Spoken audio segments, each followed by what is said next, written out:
Hello students, very good evening. Today I am first going to discuss with the remaining questions of the chapter amines. Here some questions are given and you have to solve, correct? Now the first one, identify Z in the following sequence of reaction. Please try, all of you. Question number 1. Yes students, question number 1. Zoom करें, okay. चलो. I think now it is visible, correct? Okay. चलिए first वाला answer दीजिए बेटा, तो थोड़ा fast चलना है, दूसरा चैप्टर भी है. I think the screen is clearly visible to all of you. Blur दिख रहा है, क्लियर तो आ रहा है बेटा, सामने क्लियर आ रहा है. अब इससे ज्यादा क्लीन तो नहीं आएगा आई थिंक. चलो ठीक है, वेरी गुड. नाउ प्लीज से the name of the product. Last one में डी आ रहा है क्या? C6H5CH2NH2 देखते हैं. NH2NO2 डायजोनियम बना लिया, साइनाइड बना दिया, साइनाइड का हाइड्रोलिसिस कर दिया आपने, बेंजोइक एसिड बनना चाहिए था, क्या बना दिया है? CH2NH2 कहां से आएगा बेटा? Yes, C will be obtained. Answer आपका C होगा. रिएक्शन नहीं समझ में आया तो बोलिए, एक्सप्लेन करते हैं. यस, आंसर जिसको नहीं आया है बताइए बेटा, एक्सप्लेन करते हैं फटाफट. ओके चलो C6H5NH2 प्राइमरी अमाइन है, एरोमेटिक है, प्राइमरी अमाइन है. This undergoes reaction with sodium nitrite and HCl. What will we form? C6H5N2 positive and Cl negative. Diazonium salt बन जाएगा. ठीक है, फर्दर हम इसका हाइड्रोलिसिस भी कर देंगे. CuCN के साथ आ रहा है तो क्या बन जाता है, यहाँ पे डायरेक्ट लिख सकते हो अभी, C6H5CN साइनोबेंजीन बनता है. ठीक है, benzene nitride, benzene cyanide.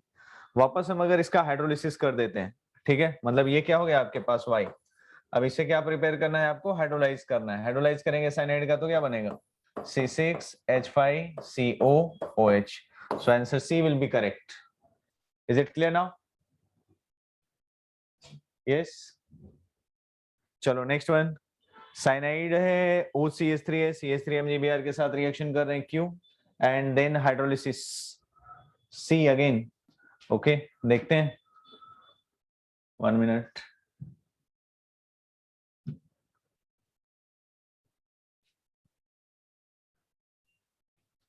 CH3 MgBr है बेटा. Yes, try to say. D बनेगा, तुक्का नहीं मारना है, तुक्का नहीं मारना है. आंसर दीजिए एकदम क्लियर. Correct answer D. एक ही स्टूडेंट का आंसर आया अभी. ठीक है ध्वनि. Okay, anyone else? रिस्पॉन्ड करिए, फटाफट रिस्पॉन्ड करिए, टाइम वेस्ट मत करिए बेटा. स्पीड ही सब कुछ है यहाँ पे, स्पीड नहीं तो फिर पीछे हो जाएगा क्वेश्चन. C नहीं आएगा हरिप्रिया, C नहीं आएगा बेटा, B भी नहीं आएगा. B और C ला कहां से रहे हो? CH3 MgBr है. जब भी ग्रिग्नार्ड रिएजेंट आता है तो क्या बनता है? देखो साइनाइड है ना, साइनाइड के साथ हम ग्रिग्नार्ड रिएजेंट ले रहे हैं तो मैग्नीशियम कॉम्प्लेक्स बन गया, फिर से हाइड्रोलाइज कर दिया, डायरेक्टली आ गया हमारे पास. ठीक है, देखिए आंसर में यहाँ पे 3 नहीं रहेगा, जस्ट ये करेक्ट है आपका. देखिए फर्स्ट क्या है हमारे पास? साइनाइड है. साइनाइड का अगर हमने CH3 MgBr के साथ रिएक्शन कराया तो क्या होगा? CH3 will gets attached with the carbon atom, carbon से अटैच हो जाएगा. और नाइट्रोजन कहाँ पे आएगा फिर? नाइट्रोजन आ जाएगा मैग्नीशियम के साथ, ठीक है। क्या बन गया आपके पास, मैग्नीशियम कॉम्प्लेक्स, मतलब प्रोडक्ट क्या बना आपके पास बेसिकली, यहाँ पे आ गया यहाँ पे CN, इधर आपके पास है CuCH3 OCH3 sorry OCH3, this will not be affected. And next बन गया है आपके पास इधर CN, तो ये आ जाएगा C double bond N MgBr, और इधर आ गया आपके पास CH3। वापस अगर हम इसका हाइड्रोलिसिस कराते हैं तो याद रखिए मैग्नीशियम कॉम्प्लेक्स का जब हाइड्रोलिसिस कराते हैं तो क्या बनता था, ग्रिग्नार्ड एजेंट वाले ड्राई आइस वाले पार्ट में भी आपने सेम टाइप से रिएक्शन शो किया था। ये आ जाएगा बेंजीन रिंग, इधर हो जाएगा आपके पास OCH3, और इधर हो जाएगा आपके पास COOH, correct. Now hope the answer is clear now, ये स्टूडेंट्स। चलो नेक्स्ट आते हैं, फिर नेक्स्ट आते हैं।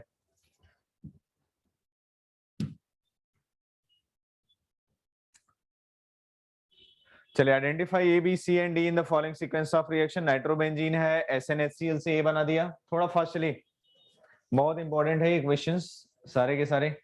नाइट्रोबेंजीन SnHCl क्या बन जाएगा, फर्स्ट में ए बताइए, ए में क्या बनेगा, एनिलीन बनेगा, वेरी गुड।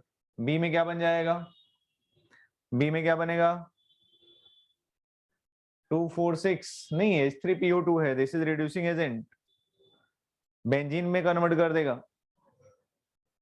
क्या बन जाएगा Br2 में, बेंजीन दिया है कहीं पे 2,4,6 ट्राइब्रोमो है, अच्छा सॉरी मैं ये देख रहा था, बी में Br2 एक्सिस में कर दिया 2,4,6 ट्राइब्रोमो। ए में आपके पास क्या बन रहा है, एनिलीन, बी में 2,4,6 ट्राइब्रोमो एनिलीन, और ये ऑप्शन नंबर ए और बी में गिवन है, सी में भी नहीं गिवन है, मतलब ए और बी में से कोई एक हो सकता है। नेक्स्ट आ जाइए, NaNO2 फिर से डाइजोनियम सॉल्ट ले लिया हमने, किसमें कन्वर्जन हो गया, N2 प्लस Cl माइनस और H3PO2 रिड्यूस हो गया, तो C बन गया आपके पास 2,4,6 ट्राइब्रोमो बेंजीन डाइजोनियम क्लोराइड और 1,3,5 tribromo benzene, very good. Option number A, option number A will be correct, very good respond, option number A will be correct. Bromine water कहाँ पे बेटा, ब्रोमीन वाटर कहाँ पे, Br2 access लिखा है ना ये, सो ये इतना क्राइटेरिया सफिशिएंट है, इतना बहुत ज्यादा डिटेल में नहीं आएगा क्वेश्चन कि सब कुछ कंडीशन एकदम क्लियर लिखा हो, थोड़ा तो घुमा देगा ही किसी किसी क्वेश्चन में आपको, ठीक है। चलिए ये हो गया हमारे पास, नेक्स्ट आते हैं अभी।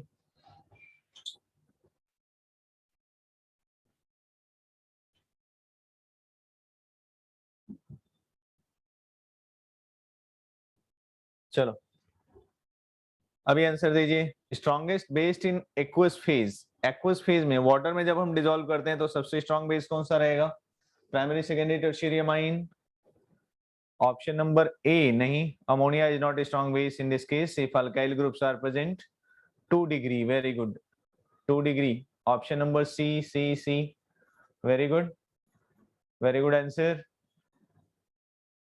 ओके ऑलमोस्ट सारे स्टूडेंट्स के आंसर करेक्ट है। ध्यान से समझिए बेटा, जिसका भी इनकरेक्ट आंसर था, ammonia is not the strongest base because alkyl group क्या करेगा, प्लस आई इफेक्ट है, plus I effect will increases the electron density of amine group so that that pair of electron of nitrogen can be easily donated to electron deficient, it means strong Lewis base character का हो जाएगा, clear. चलिए, yes ammonia is the weakest base, very good. aniline treated with nitrous acid followed by hydrolysis, you have to say the name of compound, D और सी, दो answer आ रहे हैं, phenol बना दिया है। चलो देखते हैं, aniline treated with nitrous acid followed by hydrolysis, D में क्या बन रहा है, कार्बोलिक एसिड, एनीवन एल्स, ये स्टूडेंट्स फटाफट बोलिए, what is the correct answer, phenol और कार्बोलिक एसिड, कौन सा करेक्ट आंसर है, सेम है, सेम है, very good, both are same. Phenol का जो कमर्शियल नेम है, कॉमन नेम, उसको हम कार्बोलिक एसिड भी बोलते हैं। एंड कार्बोनिक एसिड का फॉर्मूला बोलोगे, what is carbonic acid, yes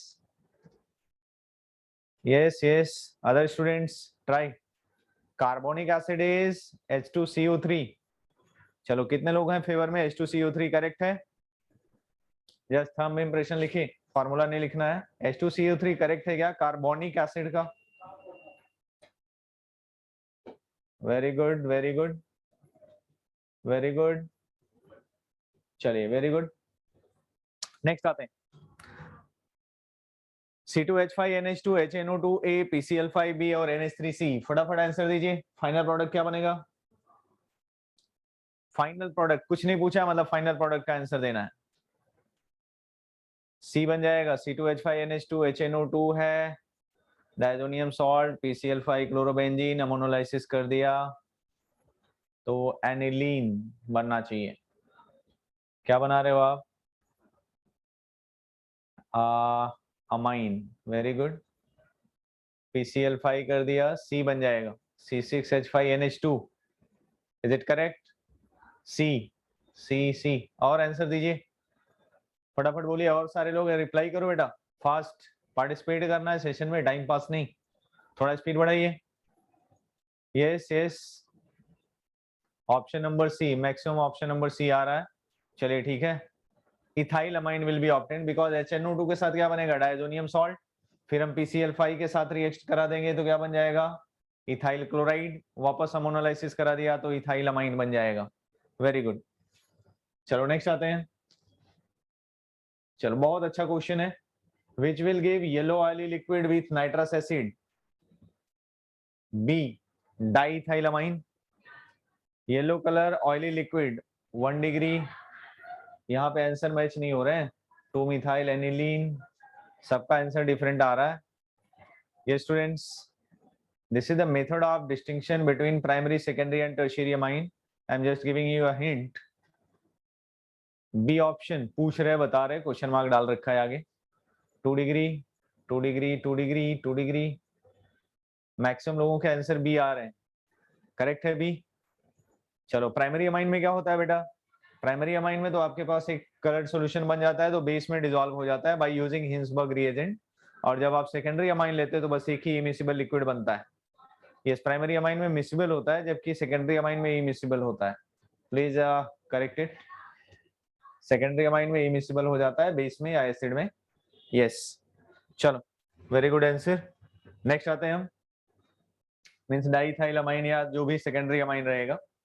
Which of the reaction with nitrous acid gives yellow oily liquid? ये हो गया आपका। लास्ट में आते हैं, 1 mole of C2H5NH2 react with HNO2, how many gram of nitrogen is produced? स्टेशियोमेट्री बहुत सारे क्वेश्चन आपने किए होंगे, 28 ग्राम आएगा। Yes yes, option number A, maximum लोग ऑप्शन ए करेक्ट दे रहे हैं। How can you say 28 gram? Yes, will you say the molar ratio of reactants and reagent? 1 mole 2 1 2 1 2 का रेशियो नहीं, A. Very good answer. Reaction देख लीजिए, कभी कभी ऐसा क्वेश्चन आ जाता है। आपके पास है C2H5NH2, ध्यान से देखिए रिएक्शन में, C2H5NH2 है बेटा, C2H5NH2 किसके साथ रिएक्शन ले लिया हमने? HNO2 के साथ। कर देते हैं HNO2, क्या बनता है हमारे पास? डायजोनियम सॉल्ट, डायजोनियम सॉल्ट बना दिया पहले, C2H5N2 पॉजिटिव, ये H5 है, एंड Cl नेगेटिव बन जाएगा। वापस केवल एक ही स्टेप दिया हुआ है तो भी हम क्या करेंगे? हाइड्रेशन तक लेके जाएंगे इसको, तो ये कन्वर्ट हो जाएगा लास्ट में ओनली 1 मोल। किस में कन्वर्ट हो जाएगा? 1 मोल में कन्वर्ट हो जाएगा, और 1 मोल N2 का मतलब कितना हो गया? 28 gram. So that will be the sufficient answer, correct. चलिए नेक्स्ट आते हैं, नेक्स्ट आते हैं, acetoxime when reduced by sodium and alcohol gas। acetoxime, yes, answer बोलिए इसका। क्वेश्चन है आपके पास, acetoxime when reduced with sodium and alcohol। Oxime group पता है, ऑक्साइम का फंक्शनल ग्रुप फॉर्मूला बोलिए फटाफट। तो oxime, what is the formula of functional group? NOH, very good, NOH, double bond N रहेगा प्रीवियस में, और लास्ट में हाइड्रोक्सिल ग्रुप है, ठीक है, very good very good. Acetoxime when reduced with sodium alcohol, क्या मिलेगा? ऑप्शन नंबर बी, डाइमिथाइलमाइन मिल जाएगा। क्या बात है, देखते हैं। एसिटोक्साइम रिड्यूस्ड कर रहे हैं बेटा हम। डाइमिथाइल अमाइन कहाँ से बोल रहे हो? डाइमिथाइल अमाइन नहीं बोल सकते, डाइमिथाइल अमाइन नहीं बोल सकते। आइसोप्रोपाइल, आइसोप्रोपाइल वाले आंसर। यस, डाइमिथाइल अमाइन वाले कितने हैं? डाइमिथाइल अमाइन कितने लोग बोल रहे हैं डाइमिथाइल अमाइन बनेगा? Option number B, option number B isopropyl है। ठीक है, डाइमिथाइल नहीं बेटा, डाइमिथाइल नहीं बोलेंगे। समझिए ध्यान से, ईथर जब रहेगा या फिर सेकेंडरी अमाइन रहेगा तभी हम बोल सकते हैं, अदरवाइज नहीं। जैसे देखो आप, एसिटोक्साइम है आपके पास, ठीक है, देख लेते हैं रिएक्शन इसका और ज्यादा क्लियर हो जाए आपको। एसिटोक्साइम इट मींस CH3CH, यहाँ पे हो जाएगा CH3 क्योंकि एसिटोक्साइम कीटोन है, O आ रहा है, तो यहाँ पे आ जाएगा वापस डबल बॉन्ड N और OH।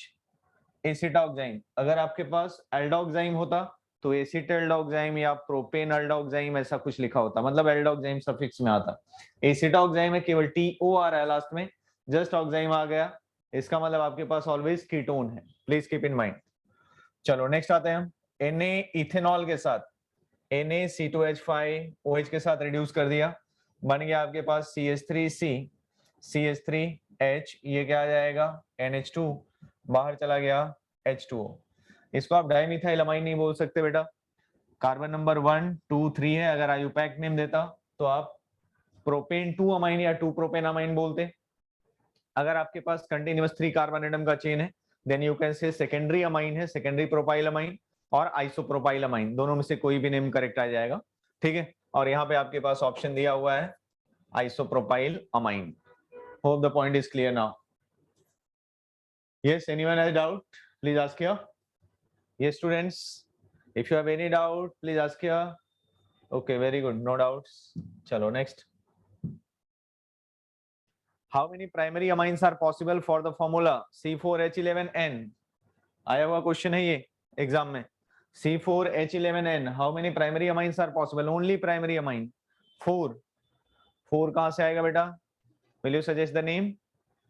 Only one। C3 आ रहा है, मतलब अभी ऑप्शन में बहुत ज्यादा डिफरेंस आ रहा है सबके, कोई C बोल रहा है। चलो और रिस्पॉन्ड करिए फटाफट। अरे सिंपल सी बात है, 4 कार्बन एटम है तो just count the alkyl groups, आप अपने फिंगर पे अल्काइल ग्रुप्स काउंट कर सकते हो। 4 कार्बन एटम के लिए कितने रहेंगे? एक तो हो गया आपके पास एन ब्यूटाइल, दूसरा है आपके पास आइसोब्यूटाइल, तीसरा है आपके पास टर्ड ब्यूटाइल। ठीक है, और तो कुछ नहीं बचा, तो कितने हो गए आपके पास? 3। 4 कार्बन एटम को कैसे रीअरेंज कर सकते हैं? जस्ट देखिए, आपको सब कुछ आइडेंटिफाई करने की जरूरत नहीं है, जस्ट आपका कॉन्सेप्ट क्लियर होना चाहिए। यहाँ पे 4 कार्बन एटम्स, ये अरेंजमेंट हो गया नॉर्मल चेन। दूसरा ले लिया बेटा हमने, ये हो गया, एक साइड में तो NH2 आएगा, किधर भी लगा दीजिए ये NH2 आएगा, और इसी का जो दूसरा रहेगा उसमें भी NH2 आएगा, मतलब यहाँ पे भी आपके पास NH2 ही रहेगा। इसमें आ जाते हैं हम, CH2 NH2 हो गया यहाँ भी, और एक कौन सा आ गया? 1 2 3 3, और इधर हो गया NH2। यस, कितने बन गए? 3 या 4? यस यस स्टूडेंट्स, 3 बन गए या 4 अमाइन बन गए? फटाफट बोलिए आंसर। 4 आ गए, जो उसमें आंसर गड़बड़ नहीं करना है। ठीक है, चलो नेक्स्ट आते हैं। होप सबके समझ में आ गया होगा ये। N butyl, isobutyl, secondary butyl and tertiary butyl, these all are primary amine. बाकी बीच में कहीं भी आप अमाइन ग्रुप अटैच कर दीजिए, सेकेंडरी हो जाएगा या फिर टर्शियरी हो जाएगा। क्लियर? चलिए नेक्स्ट क्वेश्चन पे आते हैं। How many moles of methyl iodide would be required to form quaternary ammonium salt when treated with a secondary amine? हम स्टार्टिंग कहां से कर रहे हैं? सेकेंडरी अमाइन से कर रहे हैं। 2 मोल्स 2 मोल्स 2 मोल्स 2 मोल्स 2 3 3 का वेरिएशन आ गया बीच में।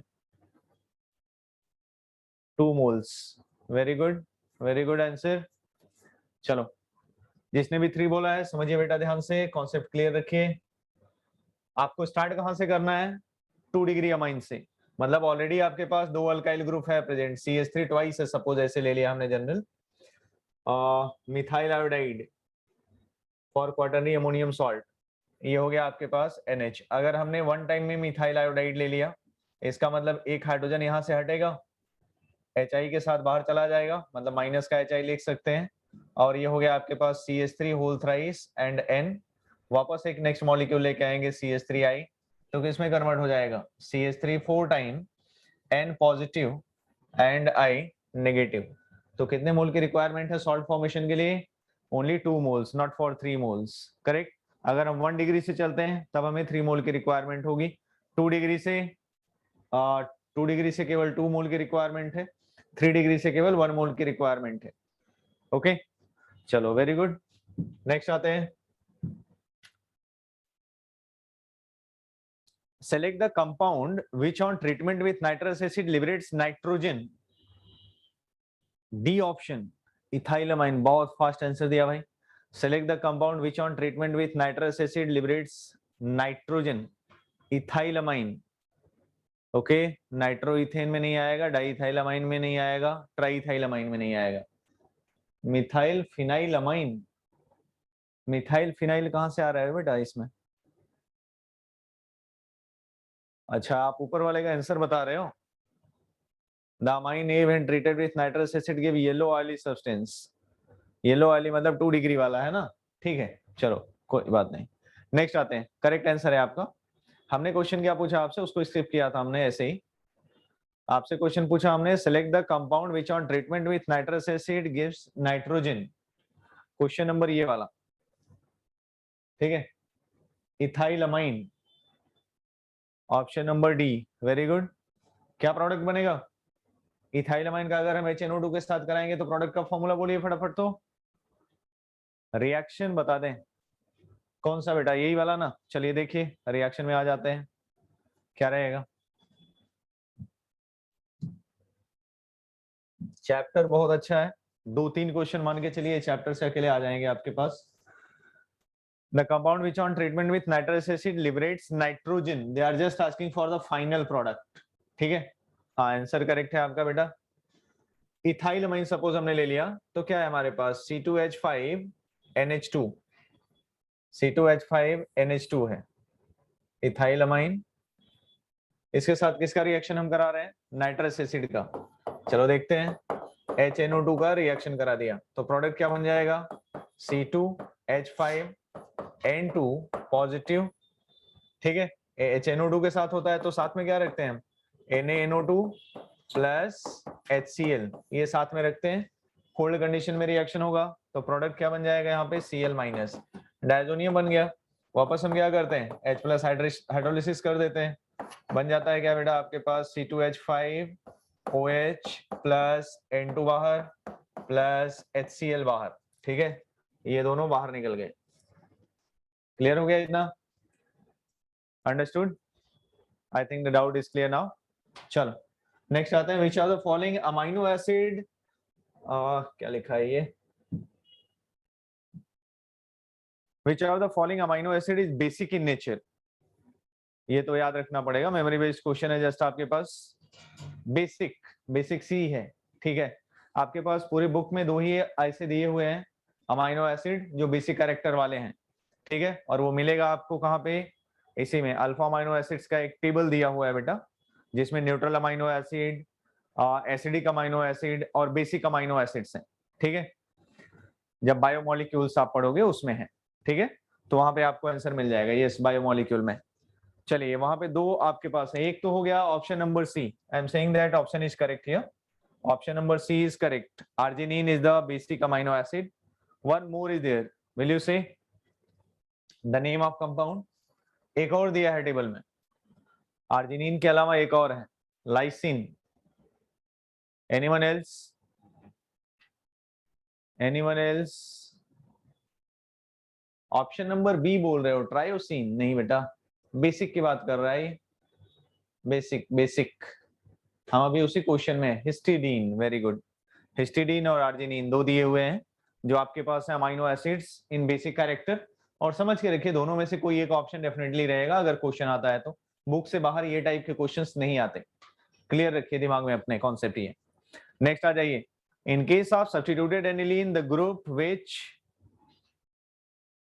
Decreases the basic strength, basic strength कौन डिक्रीज करता है, C6H5, जो इलेक्ट्रॉन विड्रॉइंग रहेगा वही क्या करेगा, बेसिक स्ट्रेंथ को डिक्रीज कर देगा। Very good. ये तो डोनेटिंग कैरेक्टर का है, CH3B+ है। अमोनिया, अगर अमोनिया अटैच है तो डबल बॉन्ड कैरेक्टर रखेगा। यस, एनिलीन रेजोनेंस स्टेबलाइज हो जाएगा, +I में जाएगा। और C6H5 इलेक्ट्रॉन विड्रॉइंग है। पूछ क्या रहा है आपसे, in case of substituted aniline the group which decreases the basic strength, basic character decrease होना चाहिए। यस, बेसिक कैरेक्टर डिक्रीज होने के लिए क्या इफेक्ट होना चाहिए, -I +I, -R है यहाँ पे रेजोनेंस। Very good. चलिए नेगेटिव, नेगेटिव वाला कौन सा आएगा बेटा, नेगेटिव डी में आ रहा है।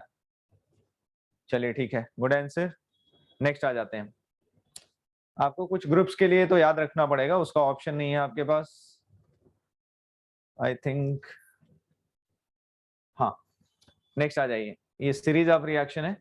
Propane nitrile reacts with A to give B।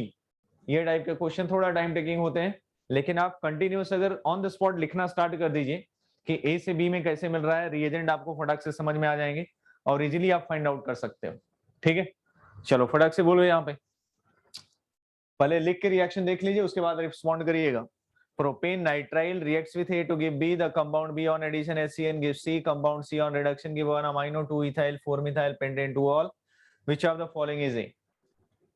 थोड़ा सा लंबा क्वेश्चन है, इजी भी नहीं बोल सकते इसको बहुत कि बहुत इजी क्वेश्चन है, लेकिन आपको सीक्वेंस ऑफ रिएक्शन दिमाग में बिठाना पड़ेगा इसके लिए। ठीक है, मतलब प्रिपरेशन प्रॉपर्टीज प्रीवियस चैप्टर्स के भी आपके पास क्लियर होने चाहिए, तो आप इजीली फाइंड आउट कर सकते हो इसको। चलो आंसर बोलो, नहीं तो फिर रिएक्शन लिख के बताएं। ये स्टूडेंट्स,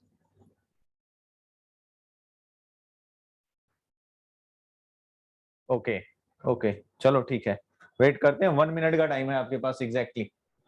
बोलिए, 1 मिनट में आंसर दीजिए आप लोग।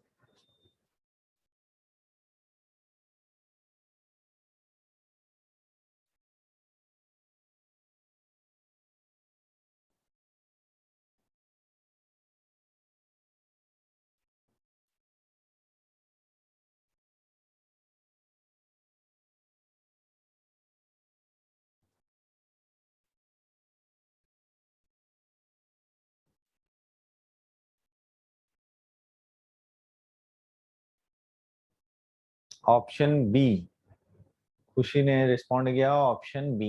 Anyone else?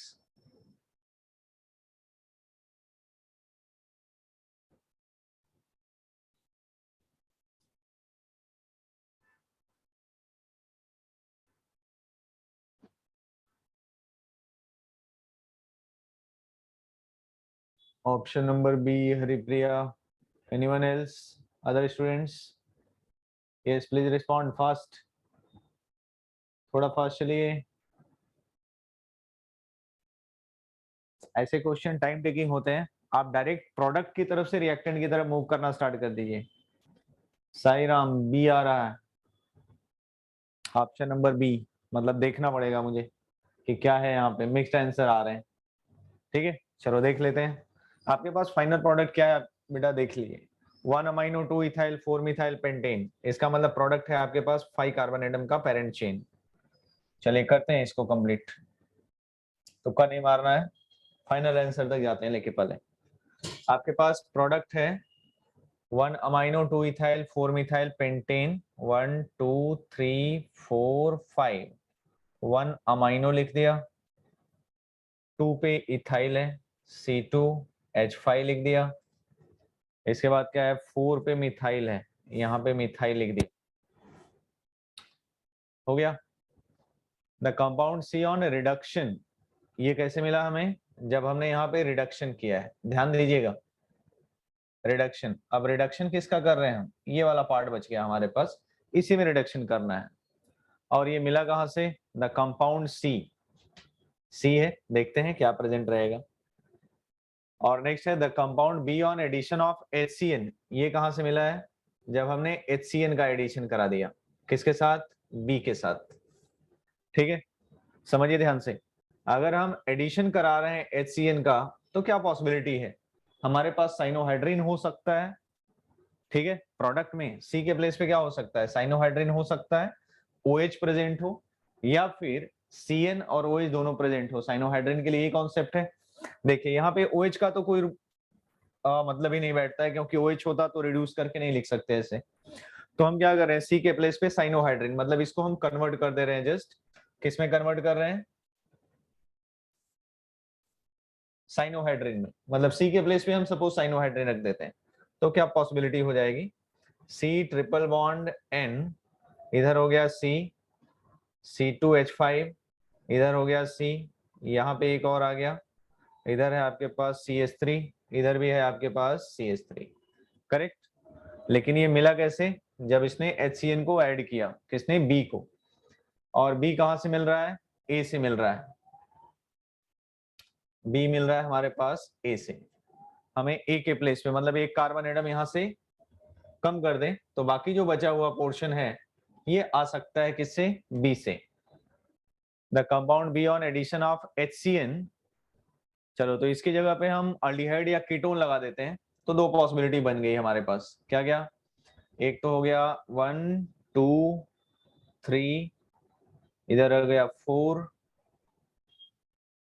इंक्रीज तो नहीं हुआ, 1 2 3 4 5, 1 2 3 4 5, 1 2 3 4 5, 1 2 3 4 5, बराबर है।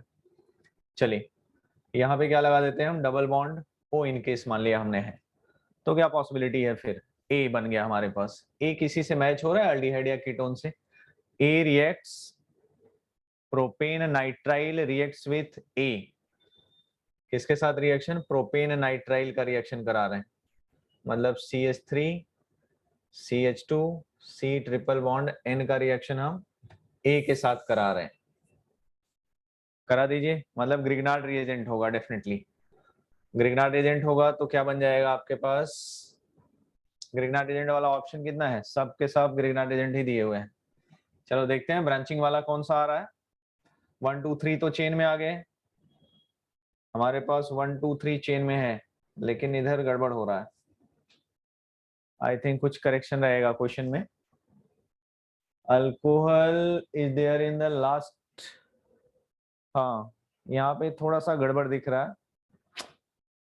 चलो ठीक है, देखते हैं अभी लास्ट में, देखते हैं आपको साथ ये क्वेश्चन, इसमें कुछ गड़बड़ आ रहा है, टाइम वेस्ट हो जाएगा अभी। नेक्स्ट आ जाते हैं, नेक्स्ट आइए, isopropylamine with excess of acetic anhydride will form. Next question देखिए, isopropylamine with excess of acetic anhydride will form, क्या बन जाएगा, ये स्टूडेंट्स ये वाला क्वेश्चन बोलिए। Isopropylamine with excess of acetic anhydride, option number B, isopropylamine with excess of acetic anhydride, option number B. Okay, बाकी लोग भी आंसर दीजिए। ए नहीं आएगा मिताली, ए नहीं आएगा बेटा। क्या बोल रहा है, आइसोप्रोपाइलमाइन, एंड आइसोप्रोपाइलमाइन आपके पास क्या है, ये 3 कार्बन एटम का, यहाँ पे NH2 है, मतलब 2 हाइड्रोजन एटम है ना, सो 2 टाइम डाई सब्स्टिट्यूटेड डेरिवेटिव बन जाएगा इजीली, क्लियर। और डाई सब्स्टिट्यूटेड में क्या दिख रहा है आपके पास, केवल एक ही बन रहा है, ऑप्शन नंबर बी में डाई सब्स्टिट्यूशन हो रहा है, सी में तो डाई सब्स्टिट्यूशन नहीं है, ठीक है। Isopropylamine excess of acetic anhydride will form, acetyl chloride या एसिटिक एनहाइड्राइड के साथ सेम टाइप से रिएक्शन होता है, याद रखिएगा, डाई सब्स्टिट्यूटेड। इसमें क्या आ रहा है, COCH3, आइसोप्रोपाइलमाइन, ये भी गड़बड़ आ रहा है क्योंकि ये प्रोपाइलमाइन में आएगा। नेक्स्ट आ जाइए, करेक्ट आंसर कौन सा है, ए आते हैं हम अगर, तो आइसोप्रोपाइलमाइन मिल रहा है हमें। बाकी में आइसोप्रोपाइलमाइन तो है, लेकिन ये मोनो सब्स्टिट्यूटेड है, एक बचा लिया है, और ये आएगा नहीं, मतलब option number A will be correct. Yes yes students, option number A will be correct, very good answer. Next आते हैं, थर्ड आ जाइए। क्वेश्चन बहुत अच्छे हैं और सब आए हुए हैं, बहुत लाइटली नहीं लेना है। A compound D on hydrolysis formed acetamide, which on further hydrolyzed to give acetic acid and ammonia, the compound D is, Nandan A, CH3CN है, hydrolysis form acetamide, very good, acetamide बन जाएगा। Hydrolysis करेंगे तो क्या बन जाएगा, acetic acid बनेगा और अमोनिया गैस बाहर जाएगी। वेरी गुड, करेक्ट आंसर है A will be correct answer. Very good, चलो नेक्स्ट आ जाते हैं, इसको देखेंगे लास्ट में सॉल्व करके आपको मैं भेज देता हूं पूरा सीक्वेंस, थोड़ा सा गड़बड़ दिख रहा है क्वेश्चन में। चलो ये स्लाइड खत्म हो गया, अमाइंस के लिए इतना ही है। इसके बाद आते हैं हम न्यू चैप्टर में, बायोमोलिक्यूल। बायोमोलिक्यूल स्टार्ट करना है आपका। चलो देखो,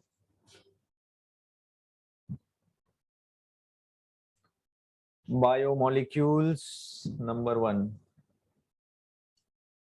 चलिए इंट्रोडक्शन पार्ट पहले आ जाते हैं, चैप्टर का सिनॉप्सिस बता देते हैं, फिर आएंगे क्वेश्चन में। बहुत ज्यादा क्वेश्चन नहीं है इससे ज्यादा क्वेश्चन तो पॉलीमर से आ जाते हैं, बायोमोलिक्यूल से, बट दोनों का almost number of question same होंगे, ध्यान रखिएगा। कभी कभी होता है जिसमें पॉलीमर ज्यादा आ जाता है। Biomolecules, the chemical compound which naturally occur in living organism and combine together in a specific manner to produce life are known as biomolecules।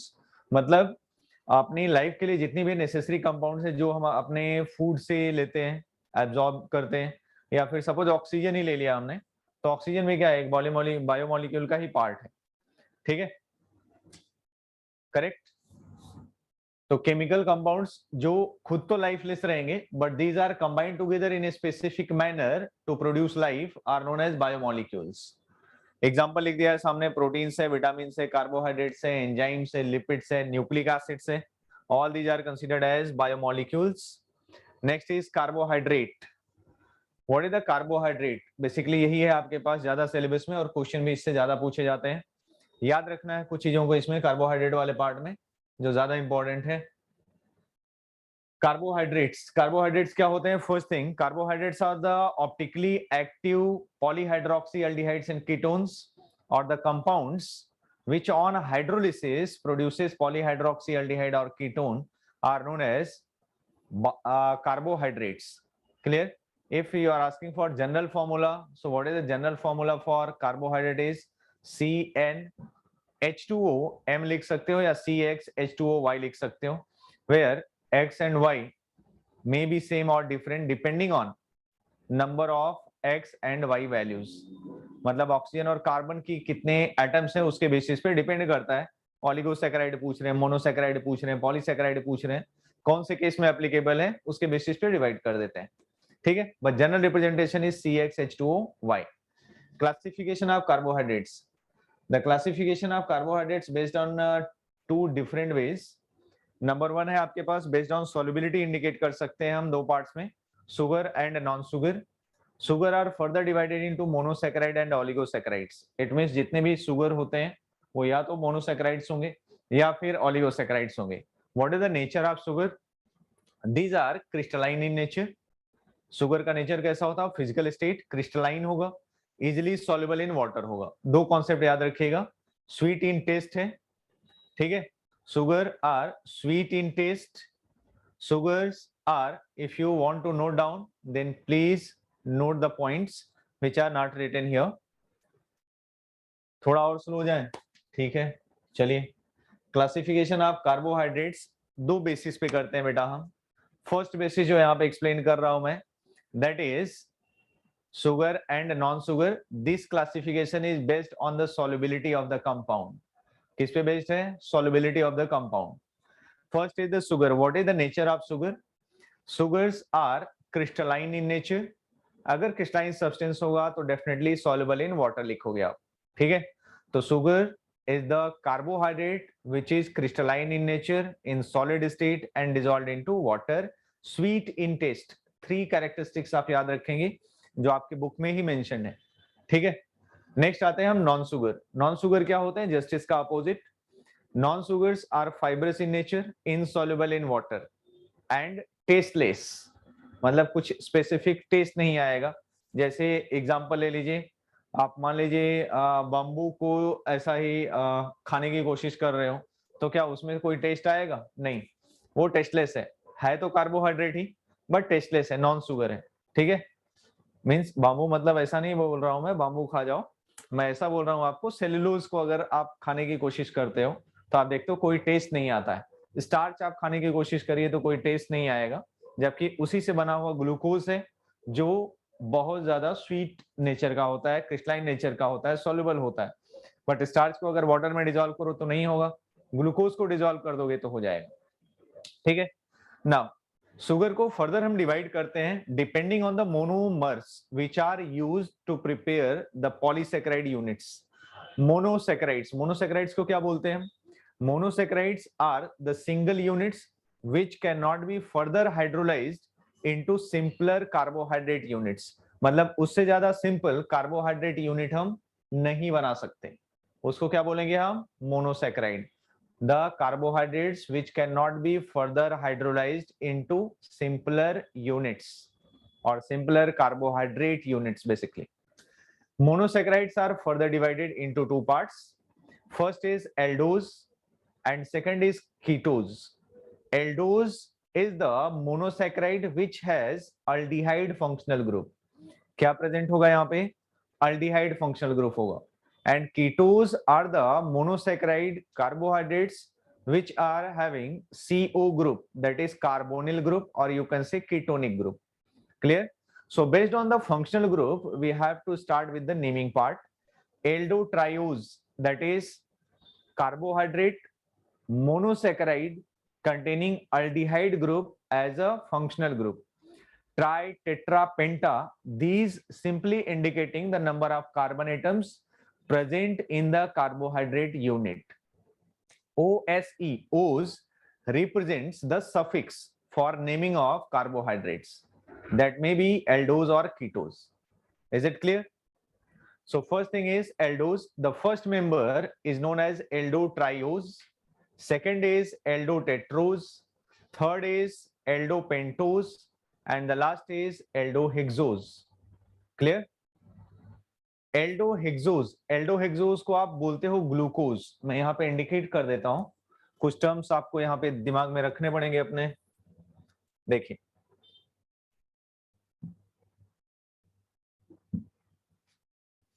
The first member, suppose हम मोनोसेकेराइड की ही बात कर रहे हैं, तो शुगर के लिए हमने तीन कॉन्सेप्ट्स आपको बताए। क्या होता है ये?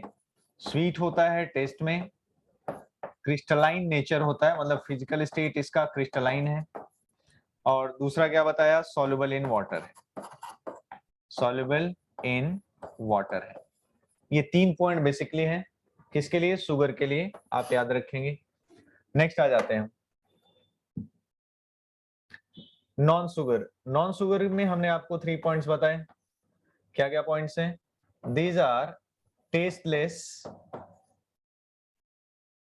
These are mainly amorphous in nature, you can say amorphous, और नॉन क्रिस्टलाइन भी बोल सकते हो आप, नॉन क्रिस्टलाइन, थोड़ा स्पंजी टाइप रहेंगे इसलिए हमने amorphous वर्ड लिखा यहाँ पे।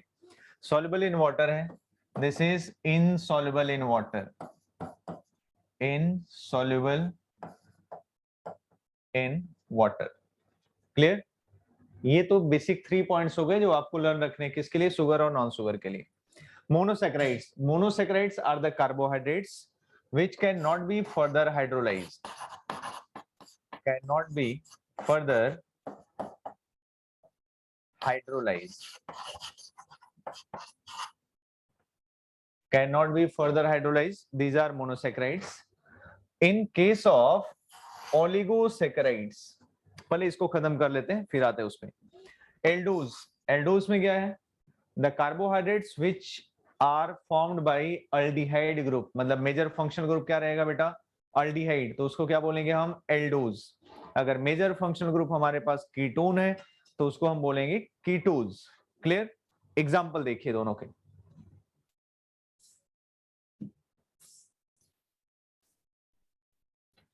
द फर्स्ट मेंबर, क्वेश्चन आता है आपके पास एग्जाम में, first member of monosaccharide unit, possible है कि एल्डोज पूछेगा या फिर कीटोज पूछेगा या फिर जस्ट पूछ देगा number of carbon atom in the first member of monosaccharide. ठीक है, तो आपके पास फर्स्ट मेंबर अगर आप एल्डोज का इंडिकेट कर रहे हो तो क्या इंडिकेट करोगे? CHO नेक्स्ट है किसी भी साइड में OH लगा दीजिए और H लगा दीजिए, एक ही है, और लास्ट में क्या आ जाएगा CH2OH। ठीक है, समझ में आया?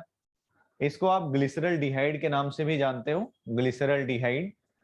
ठीक है, बिकॉज ग्लिसरॉल में एक अल्डिहाइड ग्रुप अटैच हो गया। आपको बताया था ग्लिसरॉल इज ट्राइहाइड्रिक अल्कोहल, और ट्राइहाइड्रिक वाले ये फर्स्ट जो प्राइमरी कार्बन एटम है फर्स्ट वाला, उसी को ऑक्सीडाइज कर दिया पार्शियल ऑक्सीडेशन में, तो अल्डिहाइड ग्रुप आ गया। So this is named as aldotriose और also named as glyceraldehyde, glyceraldehyde. I think the point is clear now. Ketotriose, ketotriose में कितने कार्बन एटम्स होते हैं आपके पास? 3 कार्बन एटम्स यहां भी रहेंगे, बट एक कार्बन एटम कार्बोनिल हो जाएगा। मतलब कीटो ट्रायोज का अगर मैं स्ट्रक्चर लिखना चाहूं तो इंडिकेट कर सकता हूं CH2OH, C double bond O, और वापस हो जाएगा CH2OH।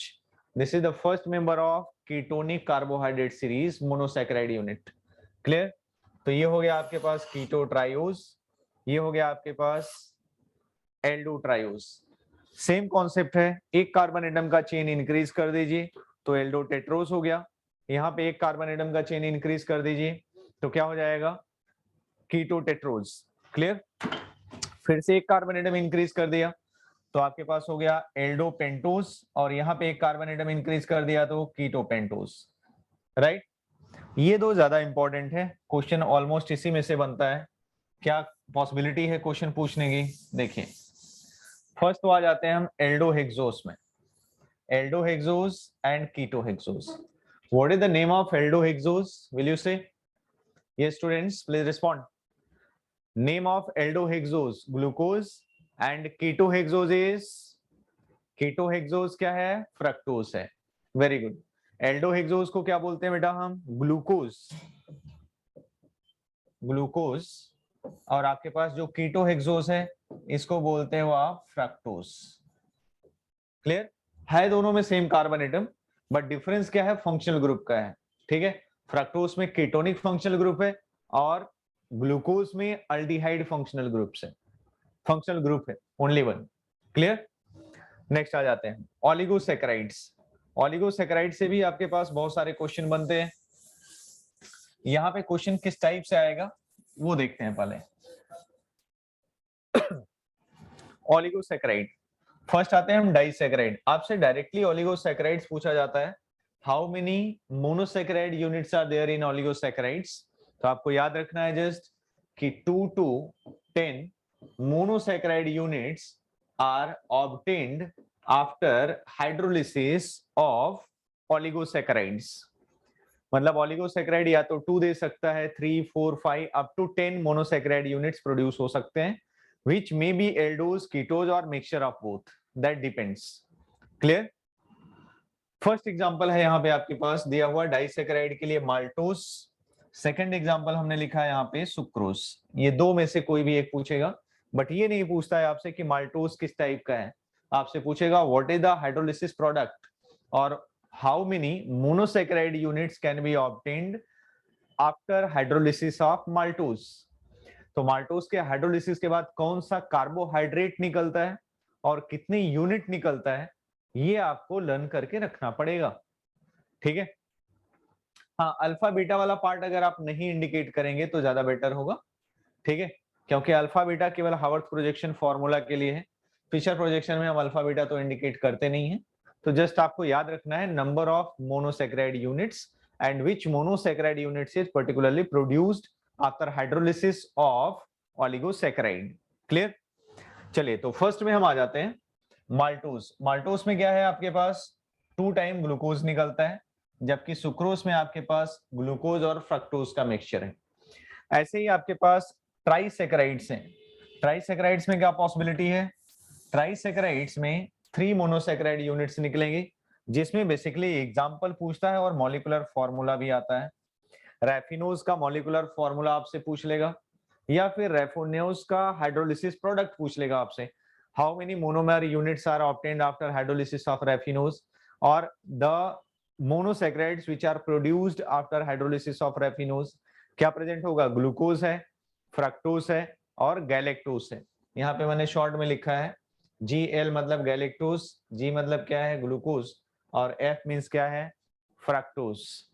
ठीक है, नेक्स्ट आ जाइए मॉलिक्यूलर फॉर्मूले में।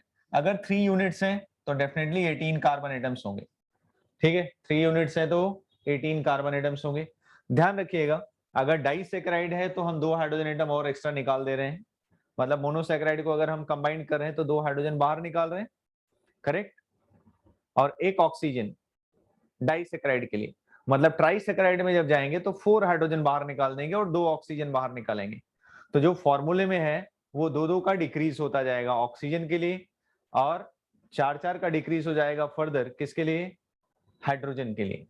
ठीक है, मतलब जितना आपके पास कार्बन एटम है उससे 2 कम कर दीजिए ऑक्सीजन ट्राइसैकेराइड में।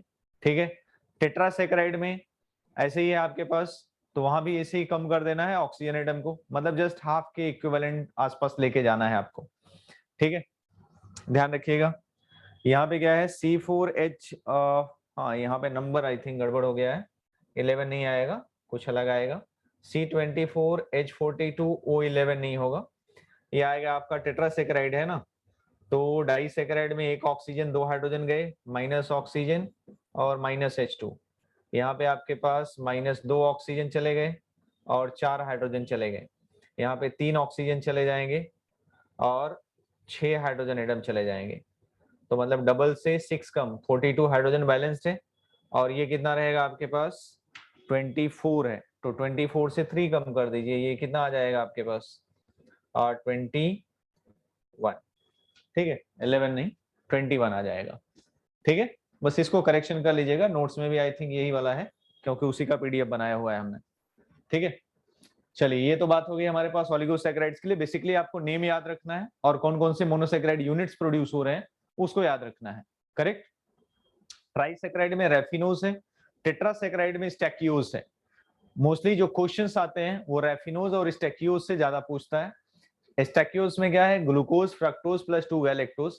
मैंने एक इंक्रीजिंग ऑर्डर में लिखा है, पहले 2 टाइम ग्लूकोज है, फिर ग्लूकोज फ्रक्टोज है, फिर ग्लूकोज फ्रक्टोज गैलेक्टोज है, उसके बाद वापस आ जाइए glucose fructose plus 2 time galactose. Increasing order में ही लिखा हुआ है, एग्जांपल भी हमने, तो इसलिए आपको लर्न करना इजी हो जाएगा। एक फ्रेमवर्क कर लीजिए अपना जस्ट अपने हिसाब से जैसे आपको इजी लगे। Polysaccharides, polysaccharides are the carbohydrate units which on hydrolysis produces large amount of monosaccharides or oligosaccharides or mixture of monosaccharides and oligosaccharides, सारे प्रोड्यूस हो सकते हैं। ठीक है, बेसिकली एग्जांपल्स आपको याद रखने हैं, स्टार्च है, सेलुलोज है, इंसुलिन है, हेपरिन है, पेक्टिन है। तो इन सब का नेम जस्ट पूछा हुआ है क्योंकि बहुत ज्यादा कुछ आपके सिलेबस में नहीं है। सीटी में भी स्टार्च और सेलुलोज का कंपोजिशन पूछ सकता है आपसे कि सेलुलोज कैसे बनता है या स्टार्च कैसे बनता है। बाकी इंसुलिन, हेपरिन और पेक्टिन, ये बस नेम याद रखना है कि these are non sugar and polysaccharides carbohydrate. ठीक है, क्या होते हैं पॉलीसैकेराइड्स होते हैं, नॉन शुगर नेचर वाले होते हैं। क्लियर हो गया, बस नेम याद रखना है, बाकी इसका कंपोजिशन कभी नहीं पूछता है। ठीक है, और है भी नहीं सिलेबस में आपको। Clear, understood. So that's all for this first basis, मतलब ये जो क्लासिफिकेशन है बेस्ड ऑन मोनोसैकेराइड्स या मोनोमर्स में लिख रहा हूं, monomers obtained after hydrolysis, after hydrolysis. ठीक है, या बेस्ड ऑन मोनोमर यूनिट्स लिख दीजिए, ज्यादा बेटर है, स्मॉल में हो जाएगा। बेस्ड ऑन मोनोमर यूनिट्स लिख दीजिए यहाँ पे। ठीक है, so this will be the first one, classification of carbohydrate. Second, इसी को हम थोड़े अलग टाइप से भी रिप्रेजेंट कर सकते हैं। अलग टाइप से कैसे रिप्रेजेंट करेंगे, देखिए जो शुगर होता है उसको तो हमने डिवाइड कर दिया मोनोमर यूनिट के बेसिस पे। ठीक है, मोनोसैकेराइड और ऑलिगोसैकेराइड्स पे। ठीक है, लेकिन जो शुगर होते हैं बेसिकली हमारे पास 2 कॉन्सेप्ट है यहाँ पे। एक तो है आपके पास रिड्यूसिंग शुगर और दूसरा है non reducing sugar. Based on the functional group, क्या है अल्डिहाइड और कीटोन। ध्यान रखेंगे आप किसको, फंक्शनल ग्रुप को। रिड्यूसिंग है और नॉन रिड्यूसिंग है। तो ऐसा कंपाउंड, ऐसा मोनोसेकेराइड जो रिड्यूसिंग कैरेक्टर का होगा, तो उसमें कौन सा फंक्शनल ग्रुप प्रेजेंट होगा? अल्डिहाइड प्रेजेंट होगा या ketone? Yes students please respond. Which will give positive taste, positive reducing taste with failing solution and tolerance reagent. ठीक है, बस क्वेश्चन को टर्न किया जाएगा. आपको कॉन्सेप्ट याद रखना है, घबराना नहीं है कि शुगर का तो हमने नहीं पढ़ा था. आपको जस्ट फंक्शनल ग्रुप पे बेस्ड आंसर देना है अपना. ठीक है, very good answer. Aldehyde, maximum लोगों ने आंसर दे दिया. अल्डिहाइड, अल्डिहाइड क्या होता है बेटा? वो रिड्यूस कर देगा किसको? फेलिंग सॉल्यूशन और टॉलरेंस रिएजेंट को. जबकि कीटोनिक वाला क्या होगा? रिड्यूस नहीं कर पाएगा. इसका मतलब जो एल्डोज रहेंगे, अगर टर्न करता है क्वेश्चन इनसाइड बनाता है, तो क्या हो जाएगा? जितने भी एल्डोज होंगे वो क्या होते हैं? कैसे कैरेक्टर के रहेंगे? रिड्यूसिंग शुगर वाले. और जो कीटोज होंगे वो कैसे हो जाएंगे? नॉन रिड्यूसिंग शुगर वाले. क्लियर हो गया इतना? चलिए नेक्स्ट पार्ट आ जाते हैं फिर हम. बस याद रखना है इसको कि इसमें रिड्यूसिंग शुगर में आपके पास मोस्टली एल्डोज आ जाएगा, एल्डोजेस, एंड यहां पे आ जाएंगे कीटोसिस. ठीक है, नेक्स्ट आ जाते हैं प्रिपरेशन ऑफ ग्लूकोज. ग्लूकोज को कैसे प्रिपेयर करते हैं? बहुत सारे मेथड्स हैं, मेनली दो ही है यहाँ पे है आपके पास सिलेबस में, बोर्ड्स में भी और सीईटी में भी. फर्स्ट है स्टार्च के साथ. जब हम स्टार्च के साथ इसको प्रिपेयर करते हैं तो उस मेथड को बोलते हो आप कॉमर्शियल मेथड. ठीक है, this is commercial method for preparation of glucose. क्या लेते हैं हम? Dilute H2SO4, 393 kelvin temperature, 2 to 3 atmosphere pressure. अगर इतनी कंडीशन हमने यूज कर दी, then starch gets hydrolysed and converted into excess of glucose. Large amount में ग्लूकोज प्रोड्यूस करेगा. ठीक है, अब कुछ कॉन्सेप्ट्स यहाँ पे हमने लिखे हैं जो आपको याद रखने पड़ेंगे. देखिए, excess of sulphuric acid is neutralised by chalk powder. ये क्वेश्चन आता है, which of the following will neutralise the excess of sulphuric acid during the preparation, during the conversion of starch into glucose. Next है, how can coloured impurities are removed from glucose solution. Colour impurities थोड़ा सा yellowish colour का आ जाता है या reddish colour का आ जाता है लास्ट में जब ग्लूकोज हम प्रिपेयर करते हैं स्टार्च के साथ. तो कन्वर्जन क्या होता है यहाँ पे? कलर्ड इंप्योरिटीज को कलरलेस करते हैं, क्योंकि शुगर के जो क्रिस्टल होते हैं वो व्हाइट कलर या फिर ब्लू कलर, येलो कलर ऐसा तो नहीं दिखना चाहिए. तो हमने क्या कर दिया? उसको कलरलेस बना दिया. उसके लिए क्या यूज करते हैं हम? कलर्ड इंप्योरिटीज को रिमूव करने के लिए एक्टिवेटेड चारकोल यूज करेंगे. ये याद रखने हैं फैक्ट्स इसके. नेक्स्ट है ग्लूकोज आपके पास जो मिलेगा, ठीक है, उसको रिमूव कैसे करते हैं हम? फिल्ट्रेशन मेथड्स यूज करते हैं. वहां पे होगा कि डिस्टिलेशन यूज करते हैं, लेकिन आपको पता है कि अगर जैसे ही हमने डिस्टिलेशन अप्लाई किया, शुगर के मॉलिक्यूल्स क्या होंगे? डिकम्पोज होना स्टार्ट हो जाएंगे. ठीक है, शुगर के मॉलिक्यूल डिकम्पोज होना स्टार्ट हो जाएंगे. ठीक है, थोड़ा सा ही गया है बेटा भव्या, बहुत ज्यादा नहीं है, केवल क्लासिफिकेशन बताया है कार्बोहाइड्रेट्स का, नथिंग एल्स. नेक्स्ट आ जाइए, सुक्रोज के साथ अगर प्रिपेयर करते हैं तो इसको बोलते हैं हम लेबोरेटरी मेथड. क्या बोलते हैं? Laboratory method. ध्यान से देखिए, लेबोरेटरी मेथड में क्या करते हैं? इन लेबोरेटरी मेथड आप ले लेते हैं सुक्रोज और इसको हाइड्रोलाइज करते हैं. ठीक है, हमने यहाँ पे S लिखा हुआ है, सुक्रोज है. हाइड्रोलाइज करते हैं विथ डाइल्यूट सल्फ्यूरिक एसिड और dilute HCl. That will gives the mixture of glucose and fructose. Clear? अब ग्लूकोज भी वाटर में सॉल्युबल है, फ्रक्टोज भी वाटर में सॉल्युबल है, तो उसको सेपरेट कैसे करेंगे? ठीक है, तो सेपरेट करने के लिए हम उसमें ऐड कर देते हैं ethyl alcohol. Ethyl alcohol add करने के बाद होगा क्या कि fructose remains dissolved into the solution and glucose becomes crystallised. Clear?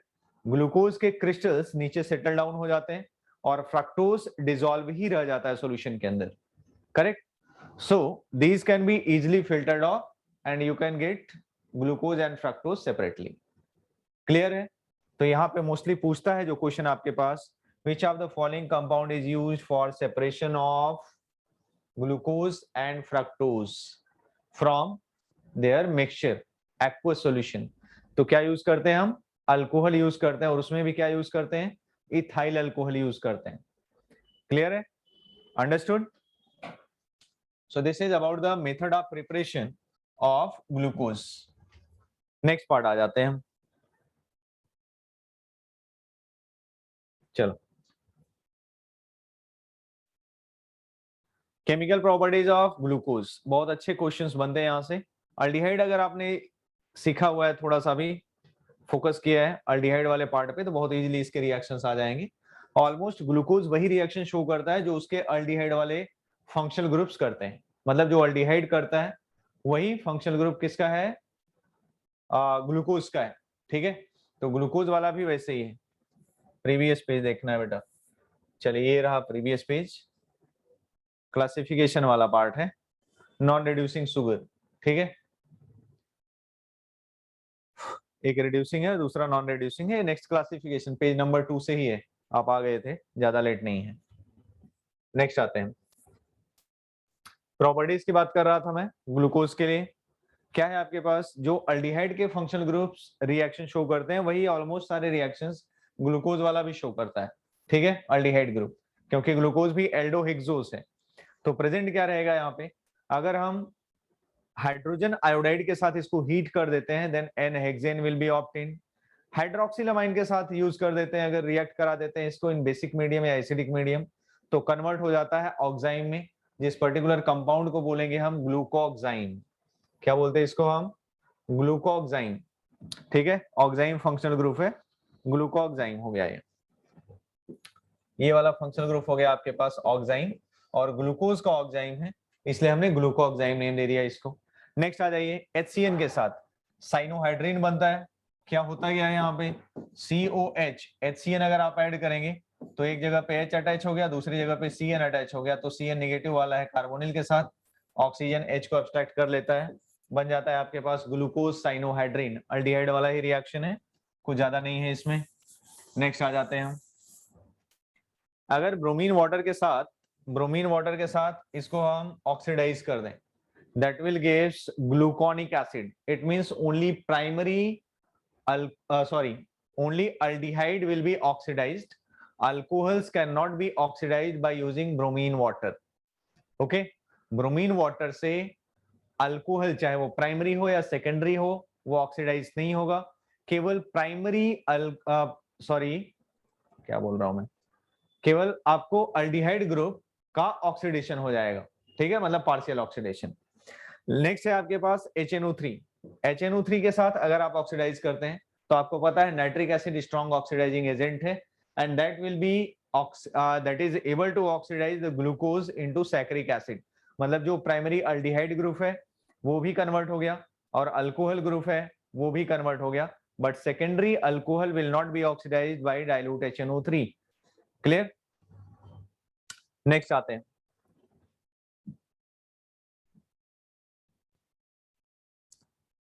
Acetic anhydride. Acetic anhydride के साथ आप एसिटाइल क्लोराइड भी यूज कर सकते हैं। ठीक है, मतलब इसके साथ अगर हम रिएक्शन कराएंगे तो भी कन्वर्ट होगा ग्लूकोज पेंटा एसीटेट में। एसिटाइल क्लोराइड के साथ रिएक्शन कराएंगे तो भी ग्लूकोज कन्वर्ट होगा ग्लूकोज पेंटा एसीटेट में, बट बाई प्रोडक्ट डिफरेंट हो जाएगा, इसलिए ज्यादा पॉसिबिलिटी आती है इसको पूछने की कि आपके पास एसिटिक एनहाइड्राइड में बाई प्रोडक्ट क्या निकलेगा, और एसिटाइल क्लोराइड के साथ अगर रिएक्शन कराए तो क्या प्रोडक्ट मिलेगा। What is the conclusion when you are going to react glucose with this acetic anhydride और CH3Cl? क्या कंक्लूजन निकलता है इससे, कोई बताएगा? यस, ट्राई टू से। बाकी सारे में तो हमने एडिशन दिखा दी है, ऑक्सीडेशन दिखा दी, यहाँ पे क्या है, अल्डिहाइड ग्रुप रिएक्शन ही नहीं कर रहा है। ठीक है, 5 हाइड्रोक्सिल ग्रुप्स प्रेजेंट होंगे। ठीक है, और कुछ इंफॉर्मेशन मिलेगा बेटा इससे? यस, क्वेश्चन नहीं समझा? चलिए ठीक है, फिर से मैं रिपीट कर रहा हूं,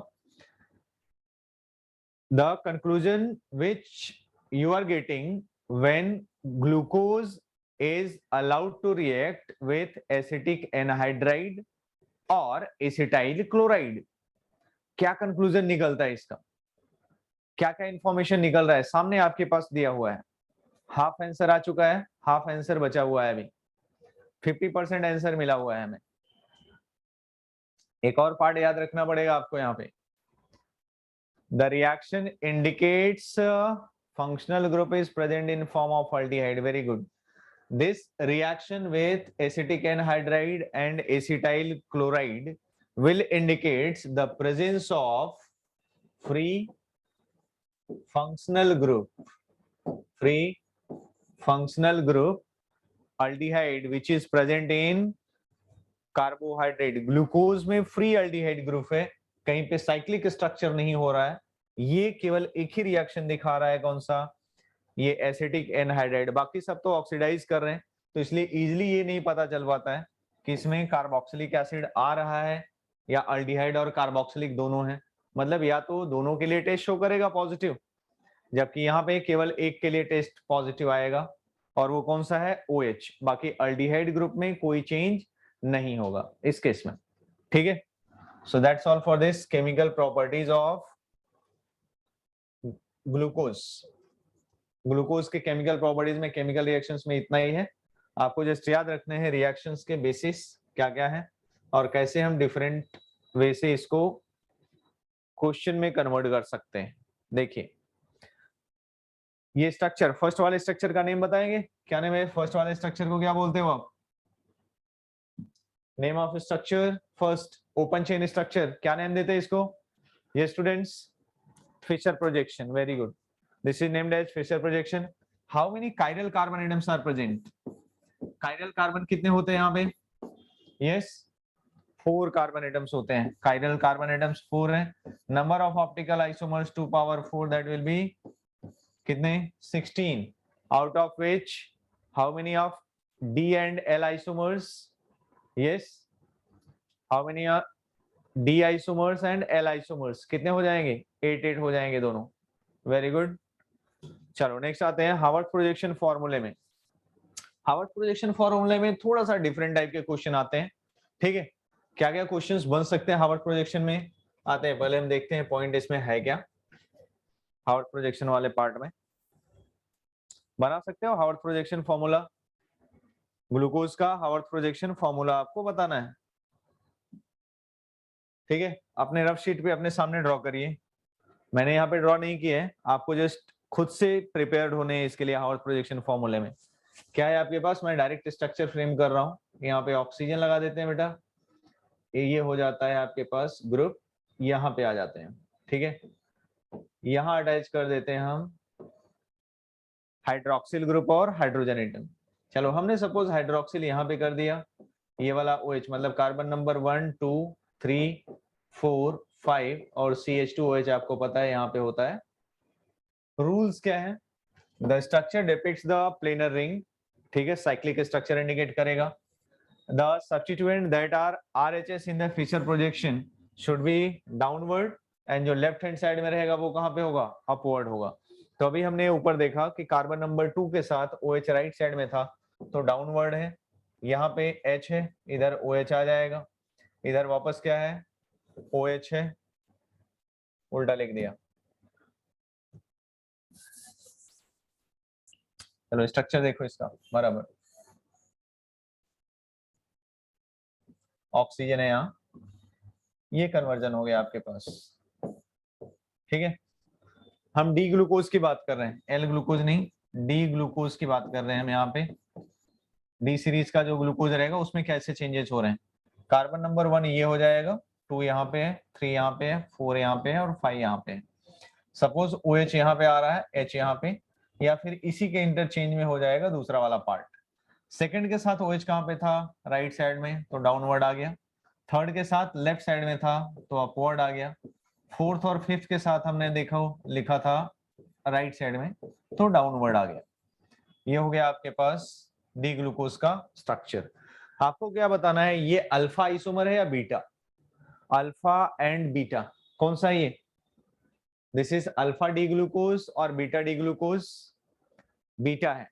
why, because yes, why this is called as beta, ऊपर है OH, yes, this carbon atom is known as anomeric carbon. ये जो कार्बन नंबर 1 है इसको क्या बोलते हो आप, एनोमेरिक कार्बन है, ये एनोमेरिक कार्बन, क्लियर। सो एनोमेरिक कार्बन में अगर OH ग्रुप अपवर्ड होता है तो उसको बोलते हो आप बीटा आइसोमर, डाउनवर्ड होता है तो अल्फा आइसोमर। यहाँ पे भी आपके पास H आ जाएगा अपवर्ड में। अब ध्यान दीजिएगा क्वेश्चन आपसे 2 टाइप से आते हैं यहाँ पे basically. Alpha and beta isomers of glucose are known as which type of isomers? Functional isomers हैं, पोजीशन आइसोमर्स हैं, ज्योमेट्रिकल आइसोमर्स हैं, या फिर लिंकेज आइसोमर्स हैं? कौन से टाइप का आइसोमर है? Alpha and beta, alpha and beta, ABC नहीं लिखा है बेटा मैंने यहाँ पे, आप बोलिए पहले अल्फा और बीटा। चलिए ठीक है, अगर मैं पूछूं डायरेक्ट आपसे कि अल्फा और बीटा आइसोमेरिक जो फॉर्म्स हैं, पोजीशन नहीं बेटा, पोजीशन कहां से आएगा? Anomers, very good answer, very good Mitali, very good answer. Anyone else? These are anomers because the configuration for anomeric carbon atom is only different. बाकी सारा कॉन्फ़िगरेशन तो सेम आ रहा है ना, किसमें कॉन्फ़िगरेशन से डिफरेंट हो रहा है? विथ एनोमेरिक कार्बन एटम, मतलब यहाँ पे OH अपवर्ड हो सकता है या फिर H ऊपर और नीचे आ सकता है इधर OH। ठीक है, फर्स्ट कॉन्सेप्ट हो गया। दूसरा आते हैं विथ एनोमेरिक कार्बन एटम, थोड़ा केयरफुली समझिएगा, क्वेश्चन है नहीं यहाँ पे दिया हुआ। एनोमेरिक कार्बन एटम है, एनोमेरिक कार्बन एटम के साथ जब सेकंड कार्बन एटम को हम कंडक्ट करेंगे, कनेक्ट कर दिया हमने anomeric carbon atom with respect to second carbon atom of D glucose, anomeric carbon with second carbon atom of D glucose have cis और ट्रांस कॉन्फ़िगरेशन। सिस होगा या trans होगा? Yes, trans. Anomeric carbon atom, बेटा ध्यान से समझिए, यहाँ पे ट्रांस दिख रहा है, मतलब जब हम बीटा आइसोमर लेंगे तो क्या होगा? ट्रांस आइसोमर हो जाएगा। लेकिन जब हम अल्फा लेंगे तो क्या हो जाएगा? सिस। ठीक है, अल्फा की बात हम कर रहे हैं। अगर दोनों OH डाउन साइड में है, मतलब डायरेक्शन सेम हो गया ना 3 डायमेंशनल स्पेस में, तो कैसे हो जाएंगे? वो सिस स्ट्रक्चर हो जाएंगे। और सेकंड कार्बन एटम और एनोमेरिक कार्बन एटम में हाइड्रोक्सिल ग्रुप अगर एक अपवर्ड है और दूसरा डाउनवर्ड है तो क्या हो जाएगा? ट्रांस। अपोजिट एडिशन हो गया ना दोनों का। पोजीशन अगर अपोजिट हो तो क्या बोलेंगे हम उसको? ट्रांस। अगर पोजीशन सेम होते हैं तो क्या बोलेंगे उसको? सिस बोलेंगे। क्लियर हो गया इतना? चलिए, दो टाइप के बेसिक क्वेश्चंस थे जो आ सकते हैं यहाँ पे। Next is the oxygen atom of aldehyde group is taken as sixth member of the hexagonal ring. Will you say the name of the product whose structure is followed by this carbohydrate glucose? कौन से compound का structure follow करता है glucose? Yes, cyclic structure of glucose किस basis पे हम decide करते हैं? थोड़ा फास्ट चलिए बेटा, बहुत स्लो हो गए। पायरेन, पायरेन रिंग में कितने कार्बन एटम्स होते हैं? पायरेन रिंग में कितने कार्बन एटम्स? 6 carbon atoms. क्या बात कर रहे हो? पायरेन रिंग में कितने carbon atoms? 5। Sixth member heterocyclic ring है ना, तो पायरेन क्या है आपके पास? यही तो है, यही है ना पायरेन। ठीक है, 1 oxygen atom is there. Okay, चलिए, वेरी गुड। नेक्स्ट आ जाते हैं फिर। पायरेन का स्ट्रक्चर फॉलो करता है। अब मैं स्ट्रक्चर नहीं बना रहा हूं, नेक्स्ट पॉइंट पे आते हैं हम। 4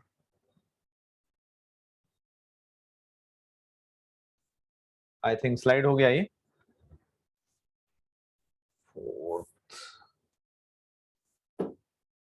हाँ, कार्बोहाइड्रेट्स में उतना ही था। नेक्स्ट आ जाते हैं हम प्रोटीन्स। प्रोटीन्स क्या होते हैं बेटा? सी, आई थिंक विजिबल है ये। क्या क्या मेजर पॉइंट्स, फैक्ट्स आपको याद रखने हैं प्रोटीन्स में? Proteins are the biopolymers of alpha amino acids. अब अल्फा अमाइनो एसिड्स क्या होते हैं? अल्फा और बीटा कैसे डिफरेंशिएट होता है? किसमें? कार्बोहाइड्रेट में पूछ रहे हो बेटा? कार्बोहाइड्रेट में पूछ रहे हो? ओके, कार्बोहाइड्रेट के केस में अगर हम अल्फा बीटा डिफरेंशिएट करते हैं तो उसमें बस एक ही पॉसिबिलिटी है आपके पास। जब OH ग्रुप, ये एनोमेरिक वाले पोजीशन को हम देखेंगे, एनोमेरिक वाले कार्बन एटम को, बाकी सबसे कोई लेना देना नहीं। एनोमेरिक कार्बन एटम अगर सेकेंड कार्बन एटम के साथ, ध्यान दीजिएगा, अगर एनोमेरिक कार्बन एटम में सेकेंड का भी फिक्स है, उसको भी छोड़ दीजिए, OH ग्रुप डाउनवर्ड है और H अपवर्ड है तो इसको हम बोलते हैं अल्फा। अगर इसी एनोमेरिक कार्बन एटम में OH ग्रुप अपवर्ड है और H डाउनवर्ड है तो इसको बोलते हैं हम बीटा आइसोमर। ठीक है,